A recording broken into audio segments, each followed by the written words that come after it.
Welcome to the WanderLearn Show. I'm your host, Tapon. In this episode, I have Johnny Ward, who is going to tell you about the iron ore train in Mauritania. It's the world's longest train, and it's also a free train ride, or at least it can be if you're willing to put up with sitting in the parts of the train that transport iron ore. And he tells us about why you should do it and why it's one of his top 10 travel adventures. But first, I wanted to give you a quick update on where he's at on Mount Everest. We don't know for sure since I'm not in communication with him, but given that it's now May 17th, I'm guessing that he is probably summiting today. That means that he's left the South Col, which is the pass, and then made it up to the balcony. And from the balcony, he goes to the South Summit, which is a small little summit, like a fake summit, if you will. And then comes the famous Hillary Step, which Edmund Hillary and Tenzing Norway had to go up. It's basically a 10 or 20 meter high vertical face that you have to kind of climb up. It's always a bottleneck there.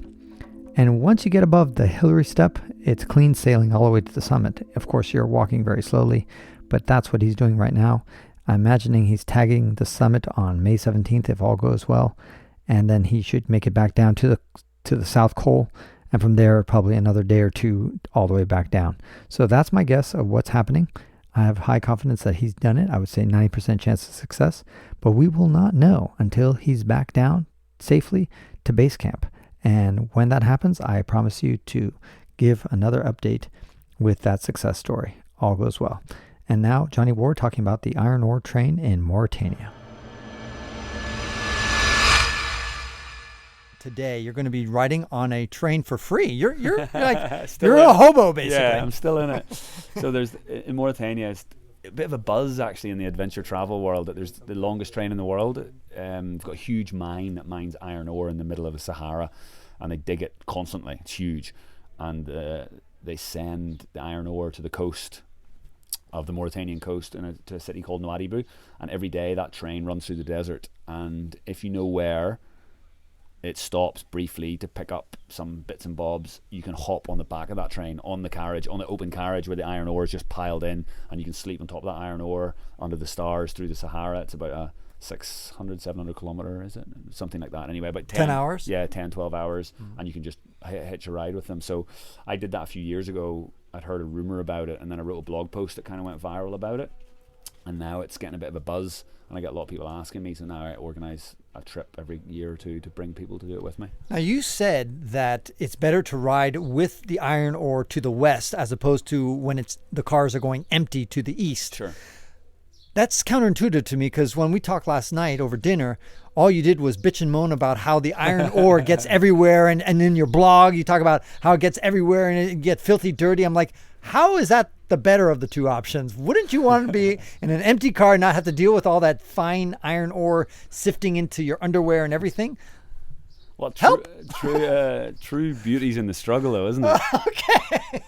Like, you think I'm going to enjoy Summit and Everest? You think I enjoyed the rowing across the Atlantic? But I'm proud that I did all those things. Okay. And this is another thing. And I honestly believe, like, riding this iron ore train is like top 10 travel experiences in the world, I'd say. That's saying a ton coming from you. I really believe that. It's really cool.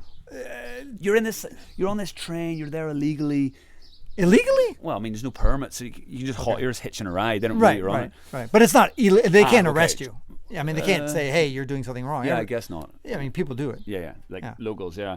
And then the stars are out, and like sunrise in the Sahara, and you just feel like, "Fuck yeah, I'm really living my life." You know, it's cool. On that happy note, Johnny Ward. Thanks, mate. And that ends this episode of the WanderLearn podcast, where we explore travel, technology, and transformation. If you'd like to see the show notes with links to what we've talked about, go to wanderlearn.com and click on this episode. If you'd like to connect with me, just remember Tapon. That's my first initial and my last name. Tapon is always my social media username. My website is ftapon.com.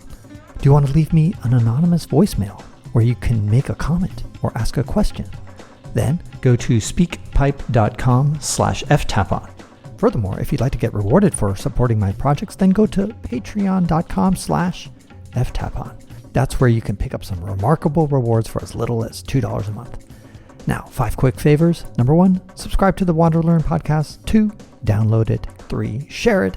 4, review it. And 5, sign up for my newsletter at wanderlearn.com. Our theme music was composed by Eric Stratman. This is Francis Tapon, encouraging you to wander and learn.